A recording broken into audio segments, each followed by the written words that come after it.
नगर सहसंघचालक जी, उपस्थित अन्य अधिकारी गण, मेरे सामने विराजित अथवा अंतरताने पर उपस्थित सभी विशेष निमंत्रित माता भगिनी, नागरिक सज्जन एवं आत्मीय स्वयंसेवक बंधुगण,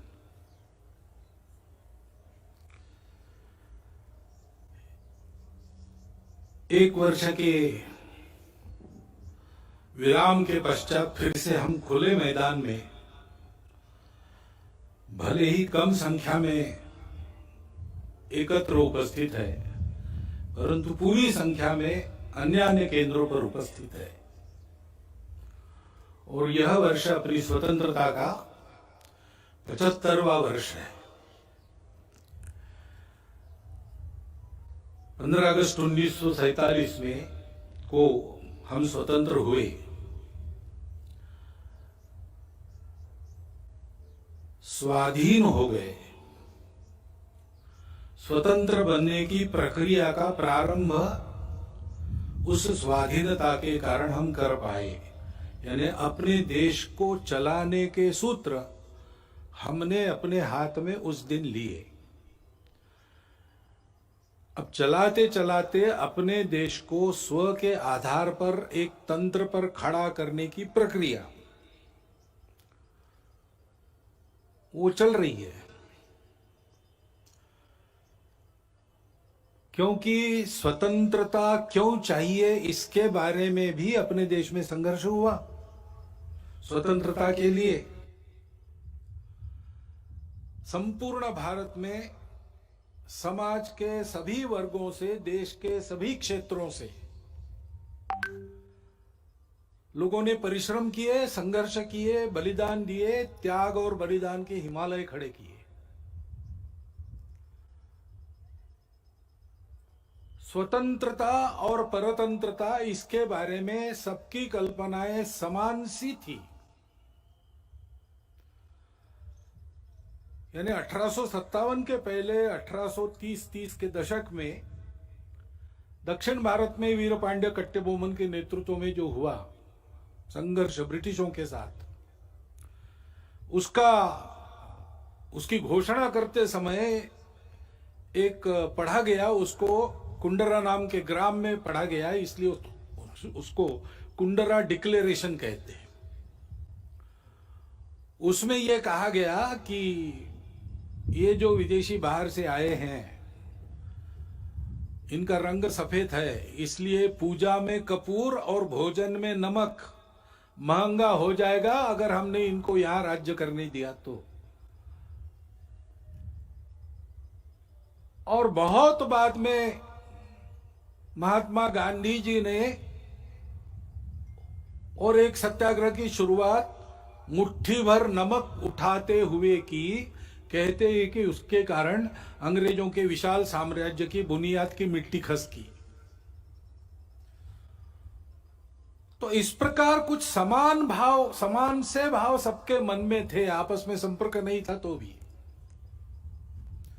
और इसलिए ऐसी कई बातें समान सी पाई जाती है उस संघर्ष में। ऐसा एक संघर्ष हुआ और उसके फलस्वरूप हम 15 अगस्त को स्वतंत्र हुए। परंतु कालांतर में स्व की कल्पना ढीली पड़ी, अस्पष्ट हुई। उसके कारण स्वतंत्र होना है, यानी क्या होना है, अपना स्व क्या है ये पता नहीं। स्व का विस्मरण तो बहुत दिनों से चल रहा था, और इसलिए स्व को भूल गए तो स्वजनों को भी भूल गए, और अपने आपस में ही भेद इतने बड़े हो गए, उससे हम जर्जर हो गए। एक दूसरे को बराबरी से देखने के लिए तैयार नहीं, आपस में संघर्ष, पंथ, प्रांत, जाति, भाषा, सब प्रकार के भेद, जो विविधता थी उसकी चौड़ी खाइयां बन गई हमको बांटने वाली। और इसमें स्व का भी विस्मरण, ठीक से स्मरण नहीं रहा, विस्मरण हो गया। और इसलिए जो चुनौतियां उस समय की थी उसके सामने एक स्पष्ट नीति लेकर हम खड़े नहीं हुए। कभी इधर कभी उधर ऐसी ढुलमुल बात चली, इसका लाभ विदेशियों ने लिया, और जिस दिन हम स्वतंत्र हुए उस दिन स्वतंत्रता के आनंद के साथ साथ एक अत्यंत दुर्धर वेदना भी हमने अपने मन में अनुभव की। वो टीस अभी तक गई नहीं है, अपने देश का विभाजन हुआ। अत्यंत दुखद इतिहास है वो, परंतु उस इतिहास के सत्य का सामना करना चाहिए, उसको जानना चाहिए। जिस शत्रुता और अलगाव के कारण विभाजन हुआ उसकी पुनरावृत्ति नहीं करनी है। उसकी पुनरावृत्ति टालने के लिए और खोई हुई हमारी अखंडता और एकात्मता को वापस लाने के लिए उस इतिहास को सबने जानना चाहिए, विशेषकर नई पीढ़ी ने जानना चाहिए।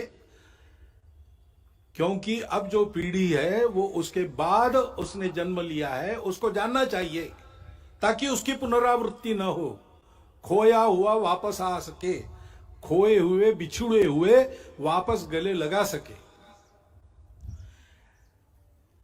परंतु इस प्रकार की एकात्मता और अखंडता की पहली शर्त रहती है भेद रहित समताधिष्ठित समाज। पहले हमने अपने स्व को भुला दिया, स्वजनों को भुला दिया, तो भेद जर्जर हो गए। इसलिए हजारों मील दूरी से मुट्ठी भर लोग आए, हमसे बर्बर लोग आए और हमको पादाक्रांत करते चले गए। ये बार बार हुआ, एक बार नहीं हुआ। हूण शक बर्बर यवन आपने सुना है, तब से लेकर तो ब्रिटिशों के अपने यहां पर राजा बनने तक यही इतिहास हुआ। और इसलिए मूल जो अपना स्व है उसके आधार पर अपने स्वजन, उनके प्रति आत्मीयता पूर्ण व्यवहार ये होना चाहिए। क्योंकि अपने देश में उस स्व के विस्मरण के कारण, अपनों के विस्मरण के कारण जातिगत विषमता की समस्या बहुत पुरानी है। बहुत लोगों ने उस विषमता को हटाने के लिए प्रयास किया।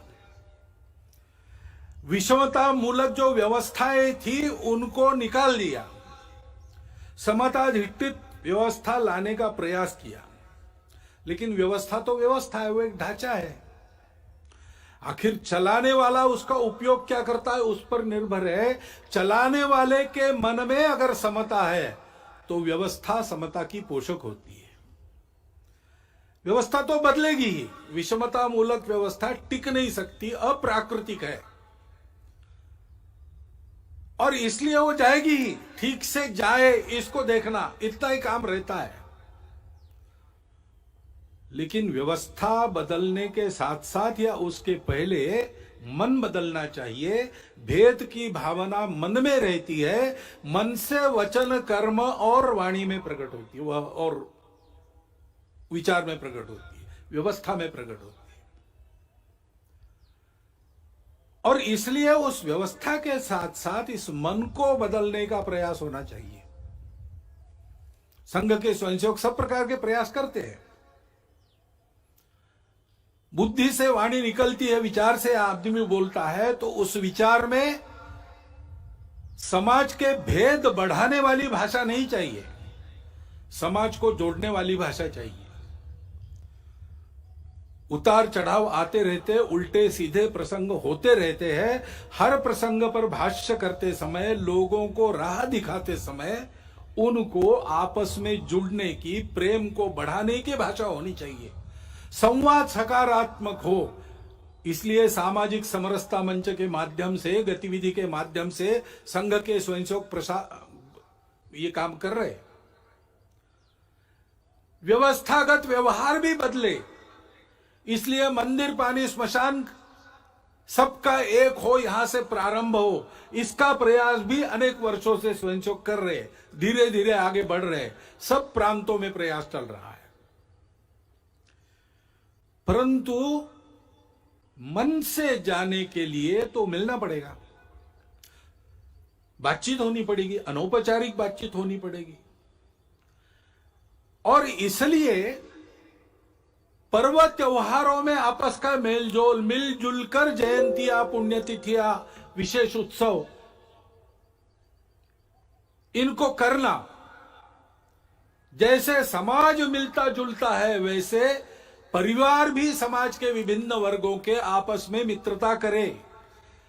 आना जाना, उठना बैठना, पर्व त्योहारों पर एक दूसरे के घर जाना, परिवार सहित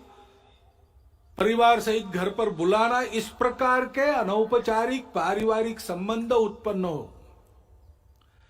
ये काम संघ की शाखाओं के माध्यम से और सामाजिक समरसता मंच नामक गतिविधि से संघ स्वयं सेवक कर रहे हैं, क्योंकि भेद रहित समताधिष्ठित समाज स्वातंत्र्य के टिकने की गारंटी है और राष्ट्र के एकात्मता का अधिष्ठान है। भारत की अखंडता और एकात्मता की ये जो श्रद्धा है, वो कोई नई बात नहीं है, भारत में चलती आई हुई बात है, सनातन काल से चलती आई है। उसके लिए लोग काम भी करते आए। हमारे इतिहास में प्राचीन समय से लेकर अब तक बहुत उदाहरण है, बहुत पर्व ऐसे हैं जिससे बार बार इस एकात्मता का और अधिष्ठान मजबूत बनाया गया है। श्री गुरु तेग बहादुर जी महाराज का 400 सालावा प्रकाश वर्ष है। उनका बलिदान क्यों हुआ था? इसलिए हुआ था कि ये जो भारतवर्ष की चलती आई हुई एकात्मता की, प्रेम की, अखंडता की परंपरा है, उसका आधार तो यही है कि हम सब विविधताओं को स्वीकार करते, पूजा की भी विविधताओं को स्वीकार करते हैं। और उस समय देश में यह अत्याचार चल रहा था कि अपनी पूजा बदलो नहीं तो मरो। तो कश्मीर से लोग गुरु जी के पास आए, हाथ जोड़कर सुरक्षा के लिए विनती की।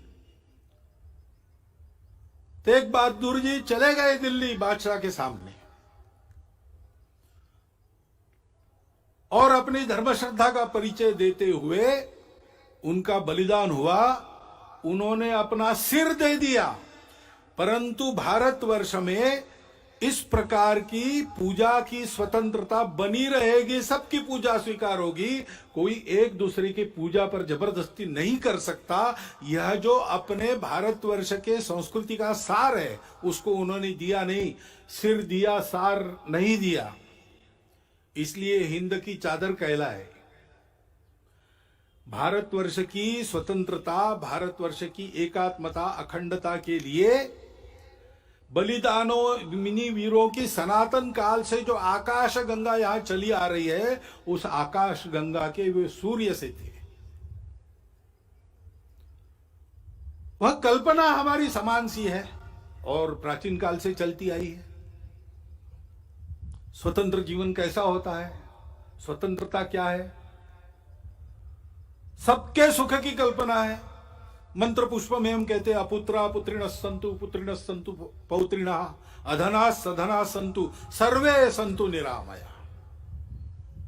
सर्वत्र का भला, ऐसा कहते हैं। सबके सुख की कल्पना, किसी को नहीं छोड़ा, वसुधैव कुटुंबकम मानकर सब जिसमें सुखी हो तरफ चलाने वाला यह जो धर्म है, उस धर्म का आविर्भाव अपने यहां हुआ। वो अध्यात्म आधारित है, अनुभूति आधारित है। हमारे स्वतंत्रता की वह आध्यात्मिक कल्पना है और इसलिए हम जानते हैं पसायदान में उस स्वतंत्र सुखी जीवन की कल्पना ज्ञानेश्वर महाराज ने की है। जे खळांची व्यंकटी सांडो तया सत्कर्मी रतिवाडो, भूता परस्परे पडो मैत्र जीवांचे, दुरितांचे तिमिर दावो विश्व स्वधर्म सूर्य पाओ, जो जे वांछील तो ते लाहो प्राणी जात। फिर से सबके सुख की कल्पना है, सबकी कामना पूर्ति की कल्पना है, परंतु आधार क्या है? दुष्टों के बारे में भी ये कहा उनका टेढ़ापन जाए, उनकी अच्छे कामों में रुचि बढ़े, प्राणी मात्र में परस्पर सौहार्द, प्रेम, आत्मीयता का संबंध हो, सबके संकट दूर हो, सब अपने अपने स्वधर्म को अनुभूत करके चले, स्वधर्म पर चले, तब सबकी इच्छाएं पूरी होगी।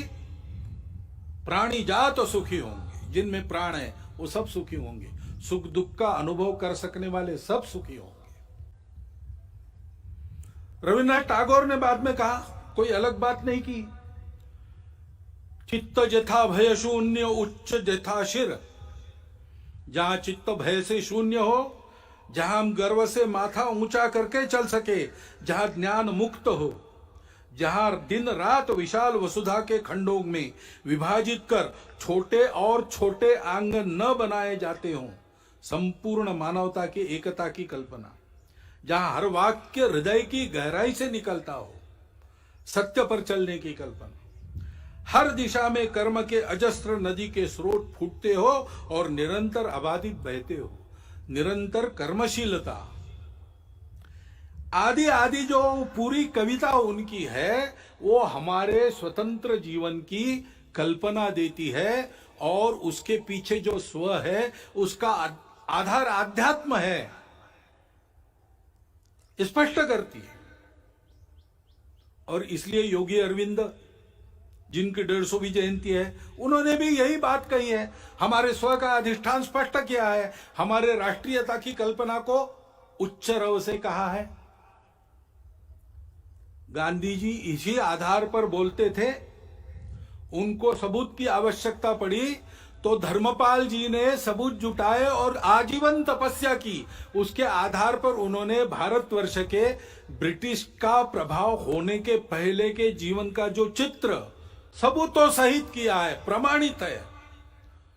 वो चित्र भी, उनकी भी शताब्दी है, जन्म शताब्दी, वो चित्र भी इसी बात की पुष्टि करता है। हमारी इस स्व की कल्पना का आधार अध्यात्म आधारित परस्पर व्यवहार था, संतुलित व्यवहार था, आत्मीय व्यवहार था। उसको हम धर्म कहते हैं और उस धर्म के उदय से सब सुखी होते हैं। सावरकर जी ने कहा कि जब ऐसा हिंदू समाज खड़ा होगा संगठित, तो वो गीता की ही बात करेगा और अपने उद्देश्य को वसुधैव कुटुंबकम यही बताएगा, क्योंकि हम किसी को पराया मान ही नहीं सकते। ऐसा हमारा जो आध्यात्मिक राष्ट्रीयता का स्व है, वो उदय होने से दुनिया के सारे झगड़े समाप्त होंगे, खोया हुआ संतुलन वापस आएगा और ऐसा मानव धर्म उदित होगा, हिंदू धर्म उदित होगा। तो फिर परिणाम ये भी होगा कि मनुष्यों के कलहों पर जिनके दुकान चलते हैं और उनके खोए हुए संतुलन पर जो अपना उल्लू सीधा करते हैं, उनके दुकान बंद हो जाएंगे।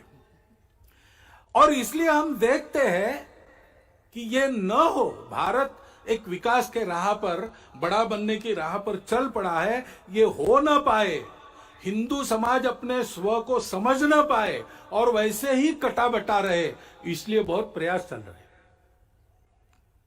जो जो भारत का है उसकी निंदा करना, जो जो भारत की है उसकी निंदा करना, भारत के जीवन की, भारत के धर्म की, भारत की परंपरा की, इतिहास की, वर्तमान की, व्यवस्थाओं की, सबकी निंदा करना, भारतीयों के हृदय में स्वयं के बारे में ही अश्रद्धा उत्पन्न करना, ऐसे प्रयास चलते हैं। इतने प्राचीन जीवन से दुनिया देख रही है कि उस जीवन में इतने लंबे समय से चलते हुए मूल्य है। मनुष्य जीवन को स्थिरता देके, सुख देते, टूटन से बचाते, अधपतन से बचाते, ऐसे मूल्यों से युक्त हमारा जीवन है। उन मूल्यों पर हमला होता है, बोल के भी होता है, निंदा करके भी होता है और विभिन्न माध्यमों से बहुत सूक्ष्म रीति से भी होता है। ऐसा स्थूल और सूक्ष्म एक सांस्कृतिक आक्रमण भी लगातार चल रहा है, इस भय से कि अगर ये सारी बातें भारत में ठीक हो गई तो हम नहीं चल पाएंगे। और गठबंधन भी ऐसे लोगों ने बना लिया है, सम्मिलित प्रयास करते हैं। और भारत में हम देखते हैं कि इसको पहचान कर इसके उपाय में चलना चाहिए, समाज को ठीक दिशा में चलाने के प्रयास करने चाहिए। सब ऐसा नहीं करते। विशेषकर इसके व्यवस्था को चलाने का भारत के जो दायित्वधारी लोग हैं, राज्यों में है, केंद्र में है, सब लोग हैं। लेकिन कभी कभी ऐसा व्यवहार दिखता है, यानी एक भारत का ही राज्य है, दूसरा भी भारत का ही राज्य है, उसकी पुलिस आपस में युद्ध करती है, गोलियों से लोग मारे जाते हैं। हम एक देश के वासी हैं कि क्या है? अपनी राजनीतिक स्पर्धा के चलते और सरकारों का विरोध खड़ा होता है, पार्टियों का है, चलता है। लेकिन सरकारें व्यवस्था के अंदर, व्यवस्था तो एक है, संविधान के तहत बनी है। संविधान के तहत हम फेडरल स्ट्रक्चर है, लेकिन संविधान के तहत ही we the people of India, हम एक देश के लोग हैं, हमारा एक देश है। व्यवस्थाएं हमने फेडरल बनाई है, लोग फेडरल नहीं है। संपूर्ण जन एक राष्ट्र है। लेकिन ऐसा पोषक व्यवहार सत्ता में बैठे लोगों का भी होता हुआ नहीं दिखता। तो समाज को कहां से उद्बोधन मिलेगा, कहां से पथ प्रदर्शक पाथेय मिलेगा?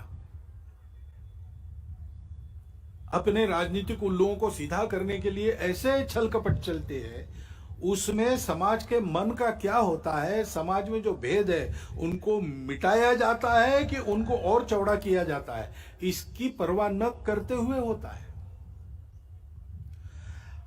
अब समाज को ही बचना पड़ेगा इन बातों को पहचानते हुए, क्योंकि ये षड्यंत्र चलते हैं असंतोष उत्पन्न करना।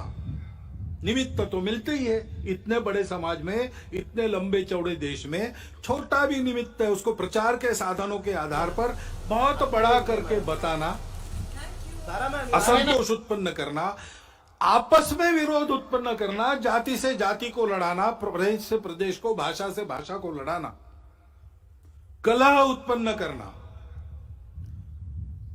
और आतंक का वातावरण उत्पन्न करते हुए इसको शमन करना चाहने वाले शक्तियों को दबाने का प्रयास करना और एक तरह से देश में अराजकता उत्पन्न हो, ऐसा प्रयास करना, ये भी प्रयास चल रहे हैं। और तकनीकी के आधार पर नई नई बातें जो आ रही, वो और आग में घी डालने का काम कर रही। नियंत्रण नहीं है उसका। ओटीटी प्लेटफॉर्म्स है, उस पर कैसे कैसे चित्र आते हैं, क्या क्या आता है। अभी तो कोरोना में बालकों के हाथ में भी मोबाइल आ गया और ऑनलाइन तो देख ही रहे, और क्या देखते क्या नहीं इसका कोई नियंत्रण नहीं।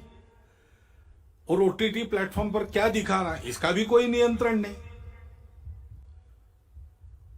देश में तरह तरह के नशीले पदार्थ आते, उनकी आदतें बढ़ रही है। वो कैसे रोकी जाए, कैसा हो, पता नहीं। उच्च वर्ग से लेकर तो बिल्कुल आखिरी आदमी तक समाज के जितने भी स्तर है, सब में भयंकर व्यसन। और उस व्यापार से आने वाला पैसा किसके हाथ में जाता है, हम सबको पता है। देश विरोधी कार्यों में उसका उपयोग होता है। सीमा पार के देश उसको प्रोत्साहन करते हैं। ऐसी सारी बातें चल रही है और अनियंत्रित बातें भी बढ़ रही है। बिटकॉइन जैसी करेंसी है, किस राष्ट्र का, किस नियम का उस पर नियंत्रण है, मुझे नहीं पता। एक स्पर्धा खड़ी हो रही है। इन सब बातों को नियंत्रित करना, समाज के हित में चलाना, ड्रग्स जैसे व्यसनों का पूर्ण निराश हो, इसका प्रयास करना, ये शासन को करना चाहिए, करना पड़ेगा।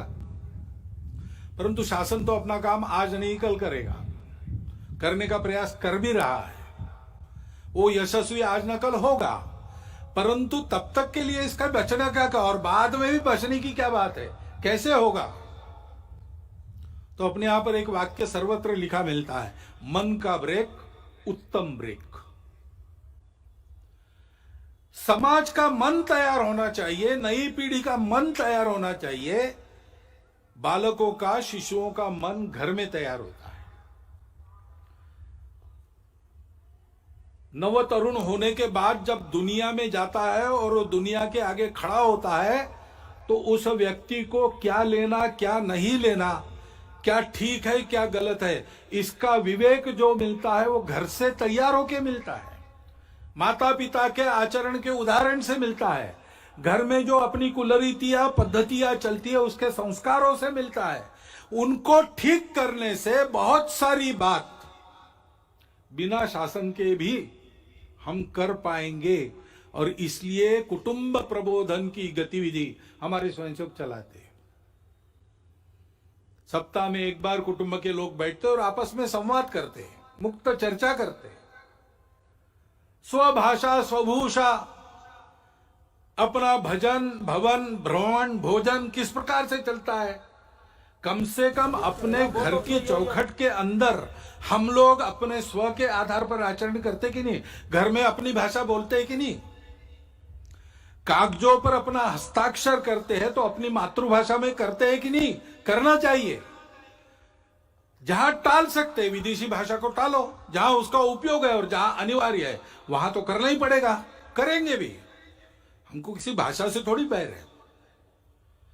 परंतु स्वभाषा स्वभूषा, अपना भजन अपना भोजन, इसका एक महत्व है। स्व का ज्ञान परंपरागत रीति से पीढ़ी दर पीढ़ी बनता रहे, इसलिए उस आचरण के बारे में चर्चा।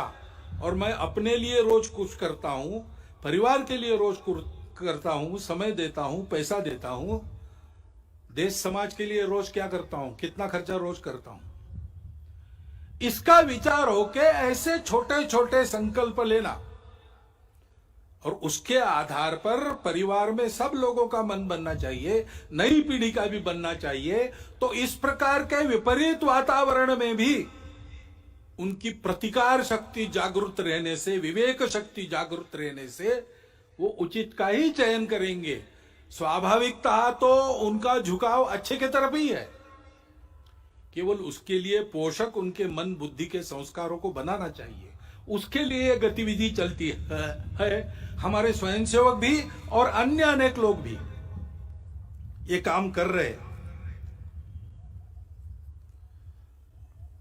अभी इस प्रकार के हमारे प्रयास चलेंगे। बीच में कोरोना आ गया। कोरोना के पहले लहर का हमने बहुत अच्छा सामना किया, दूसरी लहर ने बहुत ज्यादा नुकसान किया। हम सब समाज में एक दुख का अनुभव कर रहे हैं। नई पीढ़ी के कई होनहार लोग, सक्रिय लोग इस कोरोना ने उठा लिए हमने से, असमय उठा लिए। उसका बहुत दुख है, उनके प्रति श्रद्धांजलि है। लेकिन वो होने के बाद भी तुरंत सावधान होकर पूरे समाज ने अपनी जान को हथेली पर लेकर दूसरे लहर का भी सामना किया, यशस्वी प्रतिकार किया। और अब तीसरे लहर की आशंका है तो भी अपना देश कोरोना के प्रतिकार में दुनिया में सबसे आगे है। ये परिस्थिति है। ऐसे कार्यकर्ताओं का अभिनंदन भी है, सारा देश अभिनंदन कर रहा है, हम भी उसमें सहभागी। तीसरे लहर की आशंका है, अब दिन ब दिन और मध्यम पड़ते जा रही है। लगता है कि नहीं आएगी, अथवा आएगी तो बिल्कुल परिणामकारक नहीं होगी। लेकिन किसी अनुमान पर निर्भर नहीं रहना चाहिए, तैयारी पूरी होनी चाहिए। गांव स्तर तक हर गांव में 5-7 कोरोना योद्धाओं की टोली तैयार रहे। इसलिए संघ ने देश भर में प्रशिक्षण का कार्यक्रम लगभग पूरा कर लिया है, और उसके आधार पर इस कोरोना से लड़ाई होगी, ठीक से होगी। आएगा नहीं ऐसी आशा करते हैं, लेकिन आएगा तो क्या करना उसकी पूरी तैयारी है, और हम इस कोरोना को मात देंगे। उसके नुकसान हुए हैं, 2 साल चला तो आर्थिक क्षेत्र में नुकसान हुआ है, बहुत नुकसान हुआ है, परंतु हमारा समाज उससे दबा नहीं है। आर्थिक क्षेत्र में है, लोग बोलते हैं, और किसी आर्थिक अर्थायाम के क्षेत्र में तो सब पूर्ववत हो गया और आगे बढ़ गया, ऐसा भी वृत्त आता है। स्व के बारे में अपने समाज की प्रवृत्ति निश्चित रूप से बढ़ी है। अभी राम मंदिर का धन संग्रह हमने किया गांव गांव जाके, तो वहां भी यही अनुभव आया। उत्स्फूर्त रूप से समाज के सभी जाति वर्गों का, सभी भौगोलिक क्षेत्रों से उत्तम सहयोग मिला, और एक ही भावना के कारण कि कुछ हमारा हमने वापस लाया है, उसको खड़ा कर रहे हैं। सब लोग राम की पूजा करने वाले लोग नहीं थे, परंतु सबका योगदान है, सबका उत्साह है, और वो स्व प्रकट भी हो रहा है, वो उत्साह प्रकट भी, उस आत्मविश्वास का परिणाम भी दिख रहा है।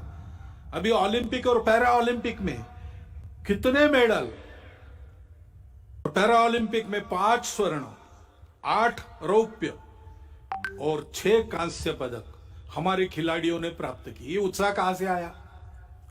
बहुत परिस्थितियां उनकी बदली है, ऐसा नहीं है, परंतु देश के लिए कुछ कर गुजरने की प्रवृत्ति बनी है, और इसलिए यह कोरोना की आपत्ति हमारे लिए स्व का चिंतन करने का एक अवसर भी बनी है। हमने अनुभव किया अपने स्व पर आधारित कई बातें कितनी उपयोगी है। उदाहरणार्थ अपने स्वास्थ्य का विषय है। स्वास्थ्य मनुष्य की ऐसी आवश्यकता है, उसको पूरा करने के लिए वो कुछ भी कर लेगा। बीमार है तो उपचार के लिए घर भी बेच देगा, लेकिन अच्छे उपचार और विश्वस्त उपचार जिससे निश्चित ही रहेगी मुक्त, रोग मुक्त होने की, ऐसे उपचार लेने के लिए कुछ भी करता है। तो हमने देखा कि देश में सबकी इच्छा है चिकित्सा सबको सुलभ रहे, सबके पास पहुंच सके, और चिकित्सा महंगी न हो, सब आयु वर्ग के लोग उसका लाभ ले सके। वो सस्ती और सुलभ चिकित्सा पानी है तो स्व के आधार पर क्या विचार करेंगे? पहली बात है कि हमारी परंपरा में केवल इलनेस का, बीमारी का विचार नहीं किया, हमने वेलनेस का भी विचार पहले से किया है। आयुर्वेद में एक पूरा प्रकरण स्वास्थ्य वृत्त है, बीमार नहीं कैसे पड़ना। उसमें जैसे स्वच्छता का महत्व है, उस पर तो कई वर्षों से हम आगे आगे बढ़ रहे हैं। लोक स्वास्थ्य का, पब्लिक हेल्थ का विषय है, उस पर भी हमको बहुत तरीके से आगे जाना पड़ेगा, क्योंकि उसमें शासन को भी बहुत कुछ करना पड़ता है, समाज को भी बहुत कुछ करना पड़ता है। अपने घर की और स्वयं की स्वच्छता तो हम देख लेंगे, अपने मोहल्ले की स्वच्छता पर भी ध्यान देना पड़ेगा। सार्वजनिक स्थानों पर स्वच्छता बरतने की आदत लगानी पड़ेगी। स्वच्छता के लिए नंबर मिलते हैं आजकल शहरों को, अच्छी बात है, लेकिन दिखने वाली स्वच्छता और जहां नहीं कोई देखता वहां स्वच्छता नहीं, ऐसे लोक स्वास्थ्य में नहीं चलता। बीमारी हवा से भी आती है, और इसलिए लोक स्वास्थ्य के नियमों का ध्यान रखना और जीवन शैली मुख्यतः ठीक करना।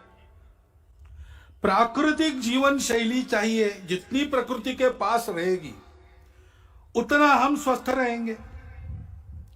पर्यावरण के साथ मेल खाने वाली जीवन चाहिए। हम बेतहाशा रासायनिक खेती का प्रयोग करेंगे तो कैंसर तो बढ़ेगा ही।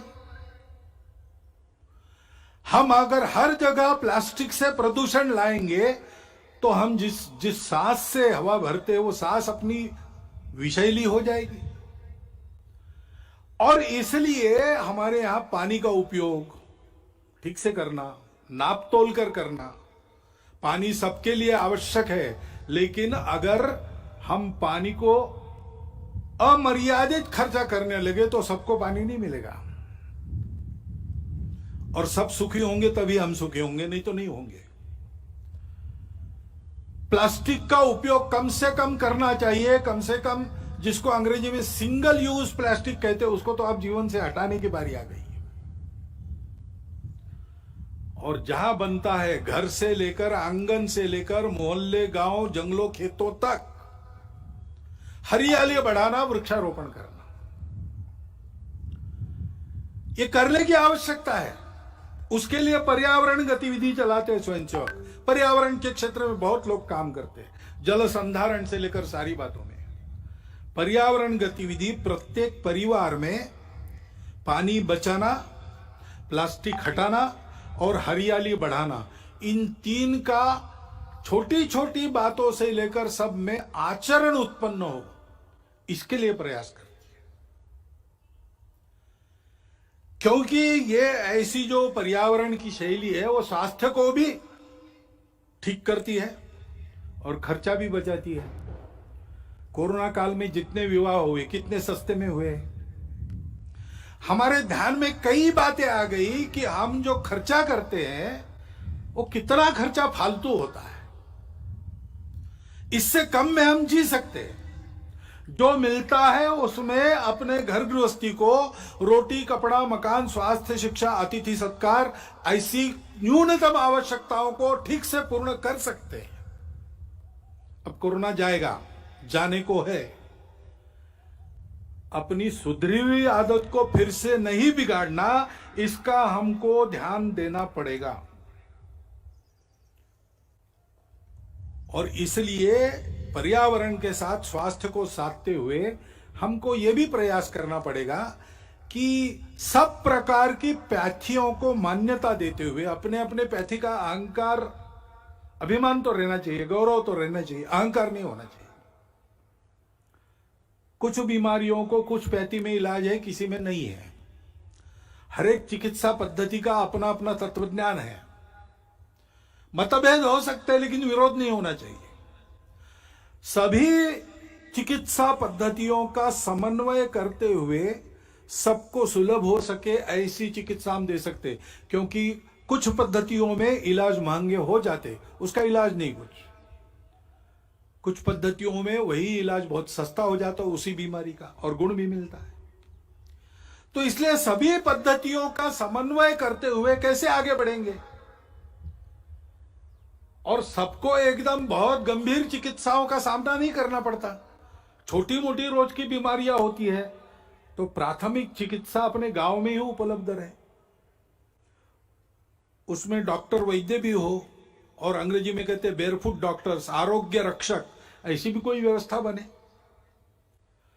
थोड़ी अधिक चिकित्सा करनी है तो जिला केंद्र पर सबके लिए उपलब्ध रहे, और बहुत उच्च स्तरीय, बहुत गंभीर चिकित्सा अगर आवश्यक है तो एक एक विभाग केंद्र पर, कमिश्नरी के केंद्र पर या बड़े कस्बों में उसकी व्यवस्था उपलब्ध रहे। इस प्रकार का एक तंत्र खड़ा करना पड़ेगा। ऐसा समग्र स्व के आधार पर सोचते हैं तो सबको सुलभ और सस्ती चिकित्सा का प्रबंध अपने देश में हो सकता है। वही बात आर्थिक मामलों की है। हम जानते हैं विश्व में जो प्रचलित अर्थव्यवस्था है उसके कारण कई समस्याएं भी खड़ी है, और समस्याओं का उत्तर उस व्यवस्था के पास नहीं है। सभी देशों में उसका पुनर्विचार चल रहा है। बहुत उत्साह से जिन बातों की उद्घोषणा आर्थिक जगत पहले करता था, आज उसने वो करना बंद कर दिया है, अंतर्मुख होकर विचार कर रहा है। तीसरा रास्ता कौन सा है? तीसरा रास्ता हम दे सकते हैं। हमारे परंपरागत आर्थिक चिंतन की जो दृष्टि है वो पूर्ण है, अधूरी नहीं है। हमने उस स्व के आधार पर ये चिंतन किया है। एक शाश्वत सत्य हम पहले बताते हैं कि भाई अर्थशास्त्र क्यों है? मनुष्य की कामना पूर्ति के लिए साधन उपलब्ध कराने का शास्त्र, ऐसा वो मानते हैं। हमारे यहां थोड़ा आगे गए, हमने कहा कि सुख प्राप्ति का वो है, और एक का सुख हो नहीं सकता, सबका सुख चाहिए। इसलिए जितनी प्रजा है उसके सुख का वो शास्त्र है। जिन्होंने जन्म लिया है वो सब सुख को प्राप्त हो तो सभी सुखी होंगे। और ये सुख कहां मिलता है? सुख बाहर नहीं है, सुख अंदर है। और इसलिए अंदर के सुख को प्राप्त करेंगे तो बाहर की वस्तुओं से हम पर्याप्त सुख ले सकते हैं, अपने अंदर ही है वो, लेकिन उसके लिए बाहर की वस्तुएं पर्याप्त हो सकती है। नहीं तो सिद्धांत तो प्रचलित सिद्धांत कहता है means are limited, ends are endless. हमारे यहां इस सत्य को मान्य करके कहा है कि ऐसी अवस्था में अगर उपभोग करना है तो संयम आवश्यक है, क्योंकि सुख उसमें नहीं है, वस्तु में। सुख हमारे अंदर है, तो बांटकर खाओ। उस सुख के पीछे बहते मत जाओ, सुख पर तुम्हारा नियंत्रण चाहिए।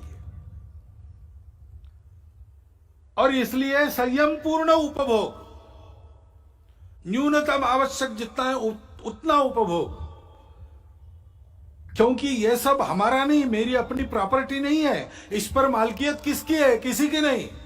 ईशावास्यमिदं सर्वम, भगवान का बनाया है, भगवान का है।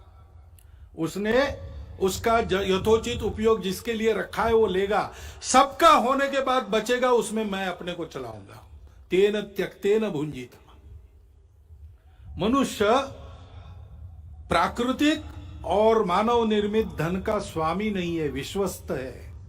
उसको दो हाथों से कमाना है, लेकिन उसके आधार पर सारी सृष्टि को चलाना है, 1000 हाथों से बांटना है। इस दृष्टि के आधार पर अपने यहां का आर्थिक विचार खड़ा है, वो एकांतिक नहीं है। उसमें मनुष्य को सृष्टि के अंग के नाते देखा गया है। सृष्टि का मालिक नहीं, कॉन्करर नहीं, कॉन्करिंग द नेचर गलत बात है। नर्चरिंग द नेचर, सृष्टि से जितना चाहिए उतना लेना और दाम दुगना वापस करना, गिविंग बैक। इस आधार पर हमारा अर्थ विचार खड़ा है, और इसलिए वो एकांगी नहीं है। वो सब जगह परिवार की कल्पना करता है। कृषि श्रेष्ठ है कि उद्योग श्रेष्ठ है कि व्यापार श्रेष्ठ है? अरे भाई, तीनों अपने अपने जगह श्रेष्ठ है, तीनों को मिलकर चलना चाहिए। उद्योग चलेगा मालिक के लिए चलेगा कि मजदूर के लिए? अरे भाई, मालिक मजदूर बीच में जो व्यापारी है वो और ग्राहक, सबको एक परिवार मानकर सबके हित का विचार करके चलेगा। सबको अपना अपना कर्तव्य पूरा करते हुए संयम से बरतना पड़ेगा, तब सबकी कामना पूर्ण होगी। इस प्रकार के आर्थिक विचार के आधार पर आज के देशकाल परिस्थिति में क्या सुसंगत हो सकता है? हमारा प्रदीर्घ जीवन रहा है, उस प्रदीर्घ जीवन में हमने भी पुरुषार्थ किया है, और ईस्वी सन 1 से लेकर तो 17वीं सदी तक हम दुनिया के सर्वसमर्थ आर्थिक देश थे। विलियम डैलिरिम्पल वगैरह डाटा दे रहा है। यह अगर वस्तुस्थिति है तो हमारे इतने लंबे आर्थिक अनुभव से हमने जो शाश्वत तत्व निकाले उसके आधार पर हमको चलना पड़ेगा। जमाना बदला है, ऊपर ऊपर का परिवर्तन उतना जरूर करना पड़ेगा। विश्व भी अब 2-4 हजार साल चला है अर्थ पुरुषार्थ में, उसका भी कुछ अनुभव है। वहां से भी जो उपयुक्त है वो लेना पड़ेगा। स्वदेशी को काल सुसंगत बनाना और विदेशी को देश सुसंगत बनाना, इसके आधार पर अपने स्व पर आधारित एक नया आर्थिक प्रतिमान संपूर्ण दुनिया को देना, ये दुनिया की अभी आवश्यकता है। और स्वातंत्र्य में हमारे स्व के प्रगटीकरण का एक स्वाभाविक आविष्कार है, इसकी चिंता हमको करनी पड़ेगी। और ये बात जब सोचते हैं तो एक सब लोग आजकल कहते हैं, पहले इतना नहीं कहते थे, आजकल कहते हैं, वो कहते ये जनसंख्या क्या क्या करेंगे, बढ़ती जा रही। तो जनसंख्या नीति तो होनी चाहिए। अपने यहां विचार हुआ है, एक परिवार में 2.1 ऐसा कहा है ना, 2 बालक रहे, ऐसा विद्वानों ने मिलकर निश्चित किया, सरकार ने उसको स्वीकार किया, ये सब हुआ है। लेकिन हमको लगता है कि एक बार फिर विचार कर लेना चाहिए, क्योंकि 2 बातें, सारी बातों का विचार करना। अभी हमारे देश में, हमारा युवाओं का देश है, 56-57% युवा है।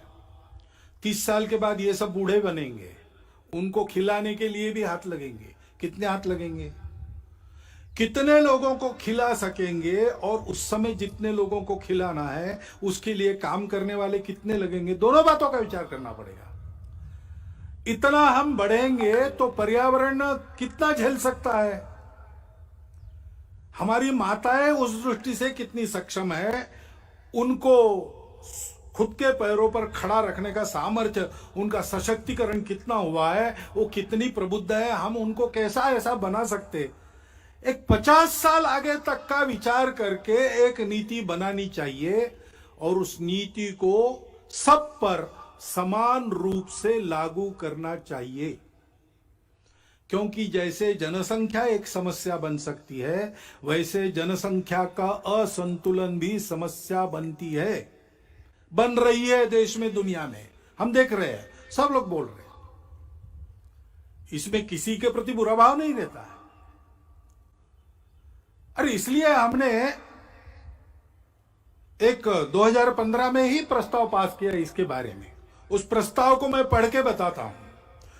जनसंख्या वृद्धि दर में असंतुलन की चुनौती।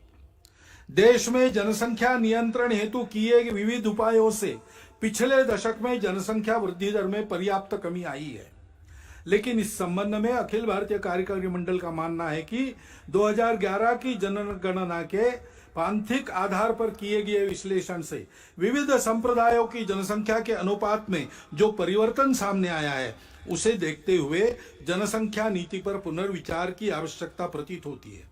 विविध संप्रदायों के प्रति जनसंख्या वृद्धि दर में भारी अंतर, अनवरत विदेशी घुसपैठ व मतांतरण के कारण देश की समग्र जनसंख्या, विशेषकर सीमावर्ती क्षेत्रों की जनसंख्या के अनुपात में बढ़ रहा असंतुलन देश की एकता, अखंडता, सांस्कृतिक पहचान के लिए गंभीर संकट का कारण बन सकता है।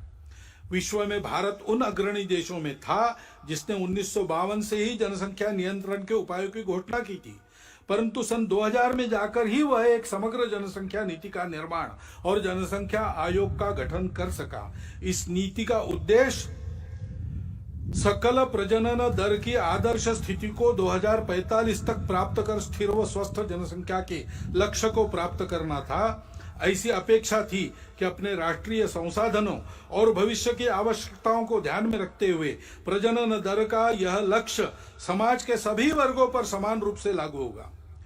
परंतु 2005-6 का राष्ट्रीय प्रजनन एवं सार्थ सर्वेक्षण सन 2011 की गणना के 0 से 6 आयु वर्ग, 0 से 6 आयु वर्ग के पांथिक आधार पर प्राप्त आंकड़ों से असमान सकल प्रजनन दर एवं बाल जनसंख्या अनुपात का संकेत मिलता है।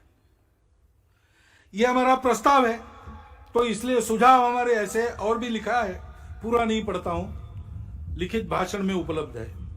देश में उपलब्ध संसाधनों, भविष्य की आवश्यकताओं एवं जनसांख्यिकीय असंतुलन की समस्या को ध्यान में रखते हुए देश की जनसंख्या नीति का पुनर्निर्धारण कर उसे सब पर समान रूप से लागू किया जाए। सीमा पार से हो गई अवैध घुसपैठ पर पूर्ण रूप से अंकुश लगाया जाए। राष्ट्रीय नागरिक पत्रिका का निर्माण कर इन घुसपैठियों को नागरिकता के अधिकारों से तथा भूमिकरित के अधिकार से वंचित किया जाए। जो अनधिकृत प्रवेशकारी लोग हैं, वो हमारे देश में बसने वाले, सदियों से बसने वाले, पीढ़ी दर पीढ़ी बसने वाले नागरिक बने हुए, किसी के प्रति ये बात नहीं है। और देशवासियों का ये आह्वान है कि जनसंख्या में असंतुलन उत्पन्न कर रहे सभी कारणों की पहचान करते हुए जन जागरण द्वारा देश को जनसांख्यिकीय असंतुलन से बचाने की सभी विधि सम्मत प्रयास करें। कैरो में एक परिषद हुई थी राष्ट्रों की, उसमें सबके साथ अपने देश का जो अधिकृत संकल्प है, डॉक्टर मनमोहन सिंह उस समय प्रधानमंत्री थे, उस संकल्प के बाहर इसमें कुछ भी नहीं है, सब उसके मर्यादा के अंदर है। क्योंकि कुछ ऐसी परिस्थितियां आती है, अभी जैसे एक अचानक आ गया, वायव्य सीमा के पार तालिबान खड़ा हो गया। अब तालिबान का पूर्व चरित्र क्या है हम सब जानते हैं, और उसकी जो बातें हो रही है वो दो प्रकार की हो रही है।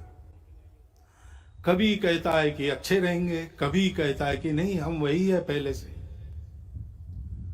तो इसका एक स्पष्ट संकेत है कि हमसे सावधान रहना चाहिए।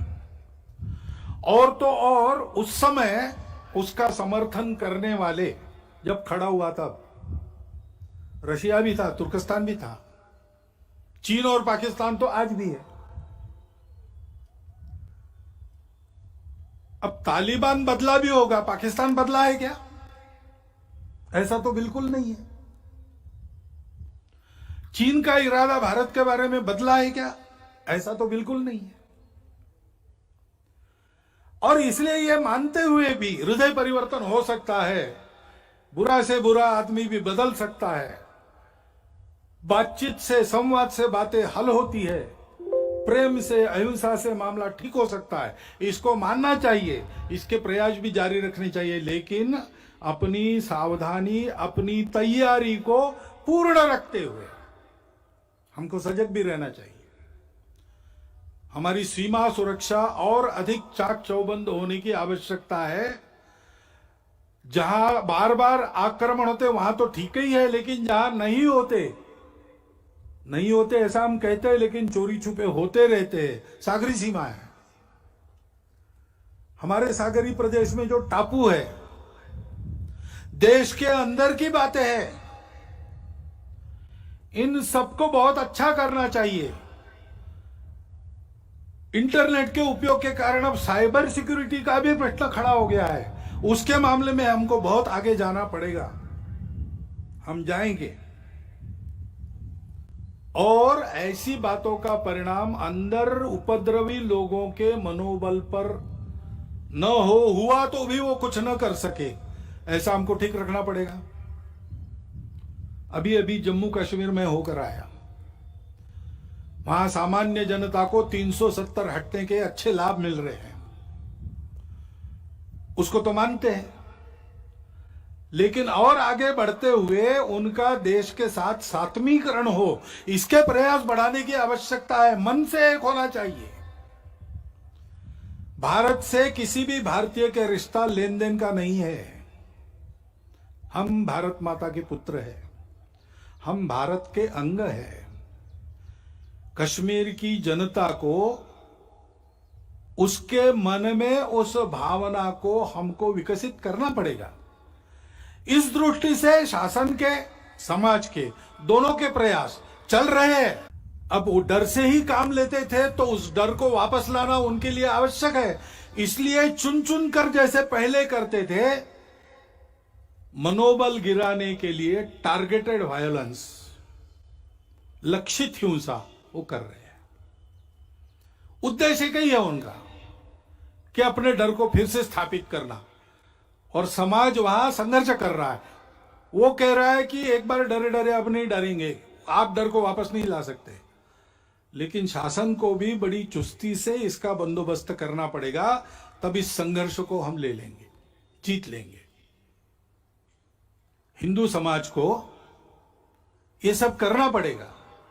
और हिंदू समाज के अपने भी कुछ प्रश्न है, जैसे मंदिरों का प्रश्न है। हिंदू समाज के मंदिरों की स्थिति बहुत अच्छी नहीं है, लेकिन देश के हर भाग में अलग अलग है। दक्षिण के प्रायः सभी मंदिर सरकार के अधीन है। छोटे छोटे मंदिर जो स्वतंत्र है वो उपेक्षित है। बाकी भारत में कुछ मंदिर सरकार के अधीन है, कुछ मंदिर भक्तों के अधीन है। सरकार के अधीन भी कुछ मंदिर बहुत अच्छे चलते हैं, बहुत सुंदर, साफ सुथरे, प्रेरणा देने वाले, भक्तों की मदद, समाज की सेवा करने वाले। सरकार के अधीन भी है और भक्तों के अधीन भी मंदिर बहुत अच्छे चल रहे हैं। दिल्ली का झंडे वाला मंदिर है, अपने आप पास में शेगांव का मंदिर है, भक्तों के अधीन है, उत्तम चल रहे, व्यवस्थित चल रहे, पवित्र चल रहे, स्वच्छ चल रहे, और समाज की भी कई प्रकार से सेवा करते हैं। ऐसे व्यवस्थापन की दृष्टि से वैष्णो देवी मंदिर सरकार ने लिया, वो ठीक चल रहा है। जगमोहन जी थे, वो श्रद्धालु थे, इसलिए ठीक हो गया प्रबंध। लेकिन जहां ऐसा नहीं है, वहां क्या हो रहा है? लूट चल रही है। मंदिरों की जमीन बेची गई, मंदिर की संपत्ति हड़पी जाती है। हिंदू मंदिरों की संपत्ति अहिंदू, जिनको हिंदू देवी देवों पर श्रद्धा नहीं है, उनके लिए लगाई जाती है। हिंदू को भी आवश्यकता है, वहां नहीं लगाई जाती। और इसलिए सुप्रीम कोर्ट के निर्णय भी है, सब प्रकार के हैं। यह भी कहा है सुप्रीम कोर्ट ने कि मंदिर के मालिक भगवान है और कोई नहीं हो सकता, पुजारी केवल व्यवस्थापक है।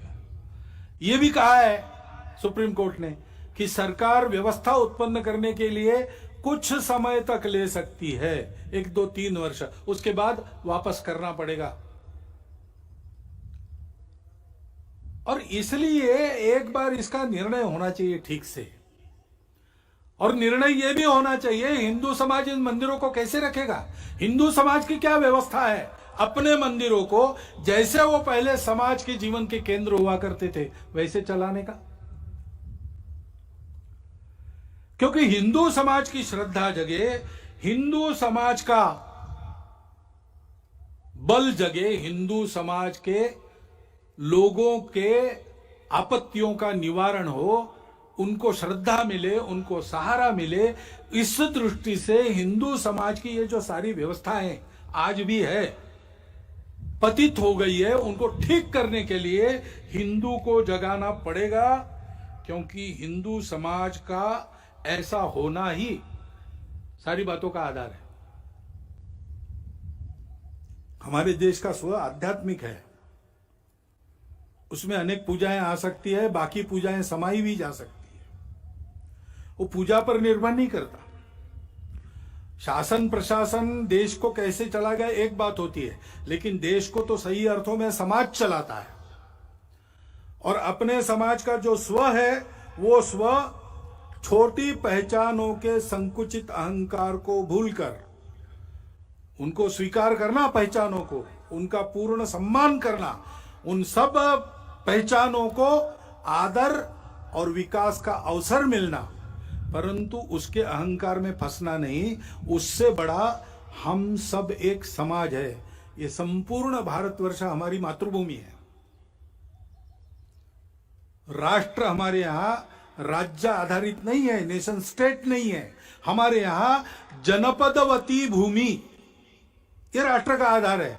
जनपद यानी समाज, समाज यानी केवल भीड़ नहीं, समाज यानी एक समान लक्ष्य लेकर आगे बढ़ने वाला समूह, परस्पर आत्मीयता का संबंध रखने वाला, एक मातृभूमि का अपने आप को मानने वाला। यह भारतवर्ष व्यवस्थाओं में भी विविधता, लेकिन सदैव एक राष्ट्र रहा है, और उसका स्व है सभी विविधताओं का स्वीकार, सम्मान। सब उपासनाओं का हम स्वीकार कर सकते हैं।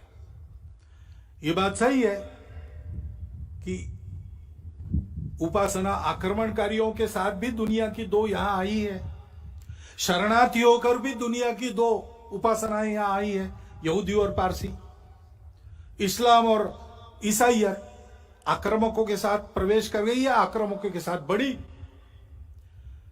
लेकिन वो इतिहास हो गया। उन आक्रामकों के साथ नाता नहीं है किसी का। सब अपने उन हिंदू पूर्वजों के वंशज है जो इस विविधता को एकता का ही आविष्कार मानकर सबका स्वीकार सम्मान करते थे, आपस में प्रेम से मिलजुल कर रहते थे, और सभी एक दूसरे और कहीं।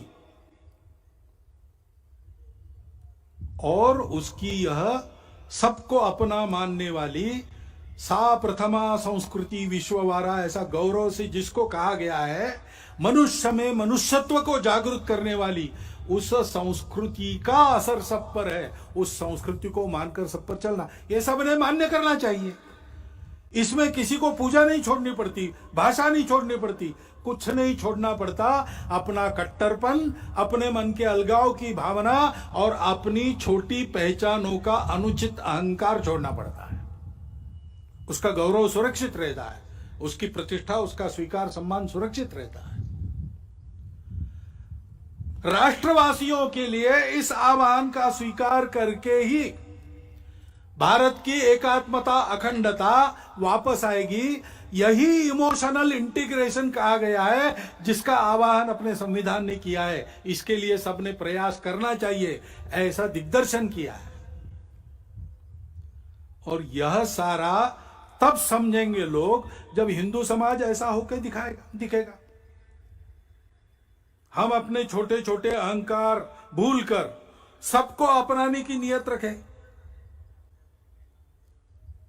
हमारी संस्कृति तो सबको अपनाती है, हमको डर नहीं लगना चाहिए किसी को अपनाते समय। डर लगता है क्योंकि हम दुर्बल हैं। हमको शक्ति संपन्न होना पड़ेगा। मैं शंकर का वह क्रोधानल कर सकता जगती क्षार क्षार।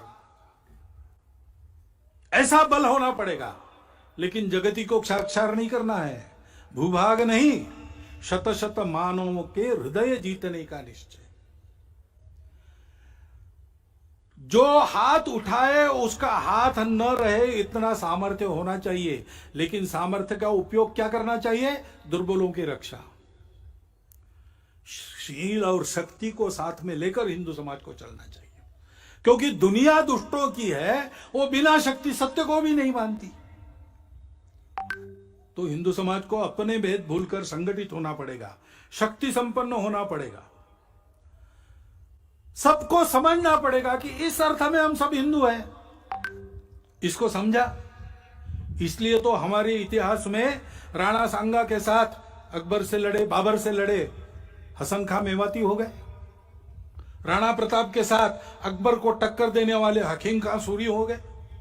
खुदा बख्श और गौस खां जो अंतिम सांस कर झांसी की रानी और उसके वंशजों के साथ रहे, वो हो गए। पंडित राम प्रसाद बिस्मिल जी के जिगरजान दोस्त अशफाक उल्ला खान जैसे क्रांतिकारी उसी ने हमको दिए। बारामुल्ला में कबाइलियों के आक्रमण के आगे देश के एकात्मता को किसी प्रकार से समझौते में न लाते हुए अपना बलिदान करने वाले मकबूल शेरवानी भी उसी के कारण हुए। अपने सेना के वीर जवानों में ब्रिगेडियर उस्मान से लेकर हवालदार अब्दुल हमीद जैसे वीर इसी के कारण हुए। इतिहास है, कभी इस्लाम आक्रमक के नाते आया, उनसे हमारा नाता नहीं है। आज हमको मुसलमान रहना भी है, हम रह सकते हैं, अपना देश उदार है। हमारे आदर्श ऐसे मुसलमान होंगे जो देश के प्रति न्यौछावर हो गए। हमारा जीवन ऐसा बनना चाहिए। हिंदू समाज अपने आप को संगठित शक्ति संपन्न बनाकर इस अपनत्व की भाषा से लोगों को समझाता है, तो अपने देश में लोग समझ जाएंगे कि आतंक, कट्टरता, द्वेष और स्वार्थ के समय में दुनिया में कोई नहीं है जो इससे तारेगा। केवल वह हिंदू समाज है वो जो सबको स्वीकार करता है, और वो शक्ति संपन्न है, वो इस दायित्व का निर्वाह कर सकता है। यह भारतीय संस्कृति सबको दे सकता है, उसमें वह बल खड़ा हो गया है। इस बल को खड़ा करना अपना काम है। इतिहास की घटनाओं को विद्वेष के लिए नहीं स्मरण करना है, उससे सबक लेकर यह न बढ़े विद्वेष, इसके लिए सुनना है। जन्मेजय ने व्यास जी को सर्पयज्ञ उसका जब खंडित हुआ तब यही कहा कि हमने सुना कि हमारे जो पूर्वज थे कौरव और पांडव, उनमें बड़ा भयंकर संहारकारी युद्ध हुआ, ये कैसे हुआ? या आपस में शत्रुता क्यों बढ़ी? दोनों तो भाई भाई थे और दोनों तरफ अच्छे अच्छे लोग थे, कर्तृत्व संपन्न लोग थे। कौन सी ऐसी खटास थी जो दूर नहीं हो सकी? क्या किसी ने उस बैर को शमन करने का प्रयास नहीं किया? यह महाभारत क्यों हुआ, बताइए। तब व्यास जी ने महाभारत की कहानी बताई, कलह बनाने के लिए नहीं, कलह मिटाने के लिए बताई। भारत के साथ संपूर्ण मानवता की परस्पर आत्मीयता सदा के लिए अभिन्न रूप से जुड़ी है। उस भारत को, उस परंपरा को, संस्कृति को, समाज को सर्वांग सुंदर रूप से सबल होकर खड़ा होना पड़ेगा। हम सबको हिंदू के नाते व्यक्तिगत स्तर पर बल, साहस, तितिक्षा, धैर्य, ओज, शारीरिक, मानसिक, बौद्धिक तीनों प्रकार का इसकी साधना करनी होगी। समाज के नाते सारी बातों का उपाय करने के लिए सामूहिक कार्य करने का अभ्यास करना होगा। सामूहिकता से चलने की स्वभाव में आदत डालनी पड़ेगी। यह बल किसी की विरोध और प्रतिक्रिया में नहीं है। हमारी फूट के चलते हमको तोड़कर अपने स्वार्थ के उल्लू सीधा करने के लिए सब लोग ताक पर है। इसको समझते हुए, और ये हमारा स्वभाव होना चाहिए हिंदू के नाते, संगठित रहना, बल संपन्न रहना, संपूर्ण मानवता के लिए अपने बल का उपयोग करना। ये कर्तव्य निर्वाह करने के लिए ऐसे हिंदू समाज को खड़ा होना पड़ेगा, क्योंकि जागरूक, संगठित, बल संपन्न और सक्रिय हिंदू समाज ही सब समस्याओं का समाधान है। यही काम तो हम करते हैं। भारत के ओर से भारत की जो प्रगति है उससे विकास की अपेक्षा भारतीयों की जैसी भारत से है, वैसे संपूर्ण विश्व की अपेक्षा है एक नई राह दिखाने की। उसके लिए भारत को तैयार करना, अपनी विविधता को अपनी एकता का श्रृंगार बनाकर बल के साथ सब प्रकार के जीवन का उत्तम उदाहरण बनकर दुनिया में खड़ा संपूर्ण देश को प्रेम से पुकारता ललकारता हुआ अपनी छत्र छाया में अधिक अच्छे मनुष्य बनकर सृष्टि के साथ कल्याण की राह पर अग्रसर करने वाला विश्व गुरु भारत हमको खड़ा करना है। संघ के स्वयंसेवकों की अपेक्षा इसके लिए है और आप सब समाज के लोगों का योगदान भी उसमें संघ चाहता है। इस यज्ञ में आपकी भी सबकी संविदा पड़े, सारा समाज इसके लिए अग्रसर हो तो भारत का भाग्य बदल जाएगा। वो भाग्य बदलना है, वो भारत की आवश्यकता है, वो समय की विश्व की आवश्यकता है। और इसलिए भ्रांति जनमन की हटाते क्रांति का संगीत गाते, एक के दशलक्ष होकर कोटियों को है बुलाते। इस पद्धति से हमको आगे बढ़ना है, क्योंकि तुष्ट मां होगी तभी तो विश्व में सम्मान पाकर बढ़ रहे हैं चरण अगणित, बस इसी धुन में निरंतर। भारत माता की जय।